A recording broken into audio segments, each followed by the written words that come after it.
બાકી માન અને બાપ ને બાપુ એક દુનિયામાં પગે લાગીને જજો જિંદગીમાં જો તમારું કામ ન થાય ને તો બાપુ આ ભજન ગાવાનું બંધ કરી દે. માન બાપ જેવું બાપુ આ દુનિયામાં કાંઈ છે જ નહીં.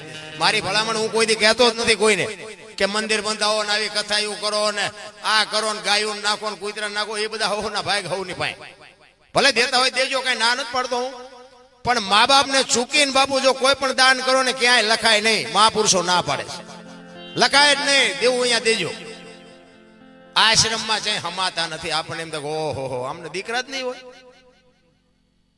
એક નાના એવા ઘર હોય 10-12 માણસનું કુટુંબ હોય અને બાપુ આપણા બાપા ને આપણા ગઢા છે ને હાવ અભણ હતા પણ કોઈ દી કોઈ ન કીધું કે મારા મા બાપ મને નડે છે. હવે આ ભણી ગણીને તો દી નથી ઉઠાડ્યો. મને એમ થાય કે આ નકરું ભણતર શું કરવાનું. રહેવા હારું ઘર નહોતું, ખાવા હારો રોટલો નહોતો, તોય બાપુ મા બાપ ને પૂછ્યા સિવાય કોઈ બાપુ કોઈએ પાણી નથી પીધું. અને અત્યારે તમને ન ખબર પડે, તમને ન એમ જ કરતા હોય. બોલો એટલે નહોતી ખબર એટલે 100 વીઘા રાખી હતી તું 10 વીઘાના ઉલાળિયા મીઠો કરવા. અમને નથી ખબર. કોને કે તારી પાસે રોટલો ખાવાનો. અરે માન બાપ જેવું બાપુ દુનિયામાં એક જો અંતરથી કોઈ ચિંતા કરતું હોય ને કે મારા દીકરાનો વ્યવહાર બરોબર હારે, મારો દીકરો સુખી થાય, મારા દીકરાનું ગાડું બરોબર હાલે, આવી જો અંતરથી કોઈ ચિંતા કરતું હોય તો તમારી માન તમારો બાપ બાકી હગો ભાઈ રાજી નથી. લખવું હોય તો લખી લેજો. હગો ભાઈ નથી. એટલે મને એમ થાય કે રામાયણ આ મહાભારત આ બધું મહાપુરુષોએ બનાવ્યું છે. તો રામાયણ શું કહે છે, મહાભારત શું કહે છે, તમને મને બધાને ખબર છે. રામાયણ કહે છે કેવા દીકરા હોય, કેવા ભાઈઓ હોય, કેવા બાપ હોય, કેવી દીકરી હોય, કેવી માં હોય. આ જોવું હોય કે રામાયણમાં જોવો અને આ રડેલું ન ખાવું હોય મહાભારતમાં જોવો. એટલે બધા ઠેકી ઠેકી નિમાજ પડે છે. નથી દેવું નથી દેવું કરે. હગો ભાઈ હગા ભાઈ ને એક વેચ જમીન હાટું મારી નાખે ત્યાં આપણને એમ હારી રામાયણ લખવા વાળા રોતા નહીં હોય જાય છે. એટલે તો મહાપુરુષોને લખવું પડે કે ધરતી રાજા રામની કોઈની પૂરી કરી નહીં આશ. આની માથે કાંઈક રાણા રમી ગયા ને કાંઈક વ્યાઈ ગયા નિરાશ. જમીન અહીંયા પડી હોય, એક જાય ઉપર ને એક જાય જેલમાં. પછી ઓલો જેલમાં જોઈને ખબર કાઢવા જાવ એટલે શું કે ઓલું 50 વીઘાનું રહ્યું જાય ભલે જાય પણ મને બારો કઢાવો તા વેચ જવા દીધી હોત તો તારે મોડું થઈ ગયું. સમયની બલિહારી. કોઈ એમ કહેતું હોય કે હું બળવાન છું, નહીં, ખોટી વાત. અમારો સમય હતો ને ત્યાં સુધી બાબુ એમાં નકરા ધોકા ફેરવ્યા અને અત્યાર સુધી ફેરવતા હોત તો તમારી ભેગા ન હોત, કાં વિયાઈ ગયા હોત ઉપર ને કાં માલપા હોત, તમારા ભેગા ન હોત. સમય હારે વળતા આવડે એનું નામ જ માણા કહેવાય. સમય આવે ને વળાંક મારી જાય. કચ્છનો બારવટીયો જેસલ જાડેજો સતી તોરલને લઈ નીકળ્યા ને તેથી તોરલના હાથમાં એક તારો હતો ને જેસલના હાથમાં તલવાર હતી. બે વાત કરે છે. જેસલ કહે છે તમે આખી દુનિયાને શું ફરમાવો છો, રાતે હુતા નથી, હુવા દેતા નથી, રાગડા તાણો છો. મારી તલવાર કરે એ તમારો એક તારો ન કરી શકે. તોરલ કહે છે દરબાર ભૂલો છો, માર્ગે ચડો ખોવાઈ જાઓ, કોઈ નહીં ધણી થાય. નહીં કે મારી તલવાર વધે. તોરલ કહે છે મારો એક તારો વધે. અને પછી જેસલ કહે છે તો એનું પ્રમાણ આપો.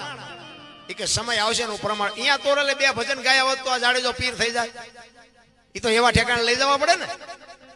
વાત કરતા વાલ લાગે. દરિયાના કિનારે આવ્યા, હોડીમાં બેઠા ને હોડી મંડી હાલવા. મધ્ય દરિયે પૂગીને બાપુ પવને દિશા બદલાવીને ખોડા જેવડા જોડા મોભા મીડાનું ઉલળવા.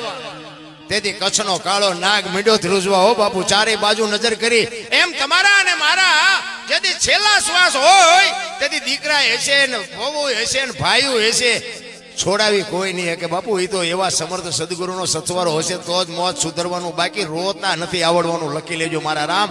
આ બળનો બુદ્ધિનો વિષય જ નથી. મેં ઠેકડા ભર્યા એવા તમે કોઈએ નહીં ભર્યા હોય. હારા હારાને ધોકાવ્યા અને નકરા ધોકાવ્યા એવું નથી. હો આપણે મારે ધરીને ખાતો છે. હા એ કે અહીંયા કોકને મારી તમને થોડા મૂકે, પણ આપણે કોઈ દી સલામ કરી જ નથી. સત્યના રાહ ઉપર બાપુ કોઈ દી કોઈને પગે લાગવું જ ન પડે. કોઈ દી સલામ ખોટું કરો તો તમારે કગરવું પડે. અમારે અકાબા બાપુ હમણાં જ કહેતા હતા એ કે આપણે સત્ય જ કહેવાનું છે. અને એમાં જરા મીડિયાનો સમય આમ આમને હા પડવા એના કરતા ભૂલું કાઢવા વાળા સાચા કે આવડો સુકેશ છે.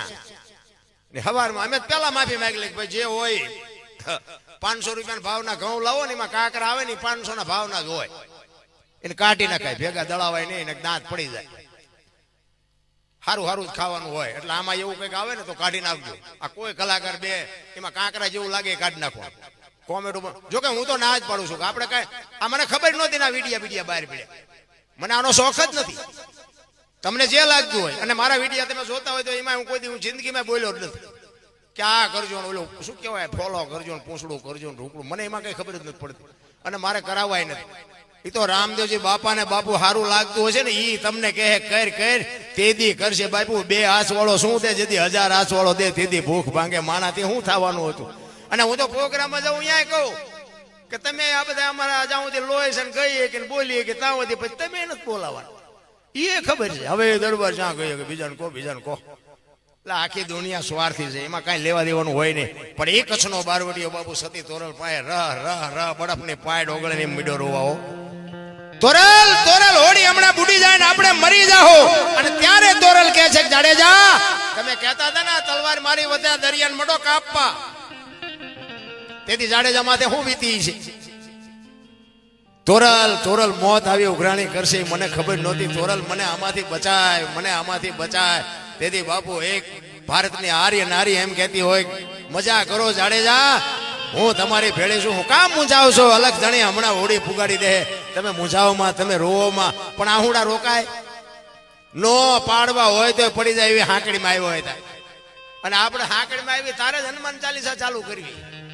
એટલે હનુમાનને ખબર જ ન હોય બેટા જિંદગીમાં બોલ્યો નથી તો આવે હનુમાન. આ રોજનો રિયાઝ જોવે.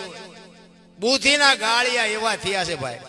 એક ભાઈ આમ દિવાલમાં ખીલી ખોડતો હતો, ઊંથી ખીલી રાખેલી, માથું આમ દિવાલ કોઈને અણીયું કરે હછોડિયું મારે, રિયરિયો બબડે. એ કે કારખાના વાળા બુથિયું ચા કે ઊંથિયું ખીલ્યું કાઢ્યું. એનો ભાઈ અહીંયા ગયો કે હું કે કે ખીલ્યું છો નહીં કે ઊંથિયું કાઢ્યું. એનો ભાઈ કે તારામાં બુથી નથી. એ કે કેમ? એ કે આ દિવાલ ની ક્યાં છે? આ દિવાલ અહીંથી પકડીને લઈ ગયા ને અહીંયા લઈ ગયા. આખી જિંદગી દિવાલું ફેરવી પણ અહીંયા ખીલી ન ફેરવી નાખી. મારી ખીલી ફરે ફેરવો દિવાલું. યા સમાધાન થતું તું ન કરીએ ક્યાં. જીવન આટલું જ છે બસ. માણસ જન્મે 2-2 કિલો નો હોય ને 60-80-100 વર્ષ જીવન મરી જાય ને શમશાનમાં લઈને હળગાવી રેખ્યા ભેળી કરીને જોખો એટલે 2-2.5 કિલો થાય. ભલા મને હિલોળા કરી લ્યો ને આમાં હું ઘટે છે રામ. મને તો એમ થાય ખરું આ જિંદગી કાલ ખૂટ રહેશે ને આ બધા તમે રહેશો ને અમે વ્યાજ આવો. અને બાબુ હું કોઈ મુક્તિ ની આપણને ખબર નથી ને હું મુક્તિ આટું આ કાંઈ કરતો નથી. હું તો ભગવાન કદાચ ભેગો થાય ને તો આપણે એક જ વાત છે કે જેથી મારો હોય તેથી મારજે પણ મોકલજે આય નાય. ચાય આપણે જવું નથી. મુક્તિ મળતી હોય કે ન મળતી હોય આ બધા કે હશે ભગવાન જાણે હાસું હોય ખોટું. હું તો એમ કહું છું કે સાચું લાગે. હું તો રામચંદ્ર પરમાત્મા કે વનમાં ગયા હતા એ બધા કહે છે એટલે હું કહું છું રામ ગયા તાર હું નહોતો અહીંયા. પછી તમને એમ થાય કે આપણે કોમેન્ટ કરીને કહીએ કે રામ ગયા તાર તમને કેવી રીતે ખબર પડી કે રામ હતા વનમાં? એટલે એ આપણને કઈ ખબર છે નહીં. આ બધા બોલે છે એટલે હું બોલું છું. બાકી આમાં આપણને કાંઈ ખબર નથી, કાંઈ જાણતા નથી. સત્ય તમને લાગે તમારો આત્મો સ્વીકાર એ પકડી લેવાનો. એટલા જ માટે બાબુ સતી તોરલ જાડેજાને કહે છે તમે શાંતિ રાખો, હમણાં ભૂગી જાય લાકડી પડે એમ પગમાં પડ્યો કાંઠે ભૂગ્યા ને તોરલ આ મને માર્ગ બતાવો. ઈ ભજન એમ સમજાય એવી વાત જ નથી. ભોળાનાથ નો દીકરો કે ગણપતિ અને ગણપતિ નું માથું કે ભોળાનાથે કાપ્યું પછી કે હાથી નું લગાડ્યું. તો હું એમ કહું છું પેલું કાપ્યું ત્યાં જ નહીં પડ્યું હોય, હાથી નું શું કામ લગાડ્યું? આ માથાકૂટ વાળું છે એમ કે બીડીઓ ઠૂઠા વીણતા થઈ જાય બહુ ઊંડા ઉતરી ને કે હાથી નું કાપીને સોટાડી શકે પેલું પડ્યું ન સોટાડી શકે. અને માણાના શરીર ઉપર હાથીનું માથું ફીટ થાય તમને કેમ લાગે છે? હાચું ને કે આ તો આધુનિક યુગ છે બાપુ, ખોટું ન હાલે. હાથી નો જ લગાડ્યું પણ આપણા ચકડા ગઈ ગયા એટલે નથી સમજાતું.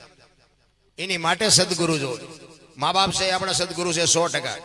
પણ એ તમારો મારો જન્મ આપીએ કે લાલન પાલન કરીએ કે ઉછેર કરીએ કે ઓળખાણ ન કરાવીએ કે ઓળખાણ માટે સદગુરુની જરૂર પડે, કોઈ સંતની જરૂર પડે, કોઈ ભજનાનંદી પુરુષની જરૂર પડે.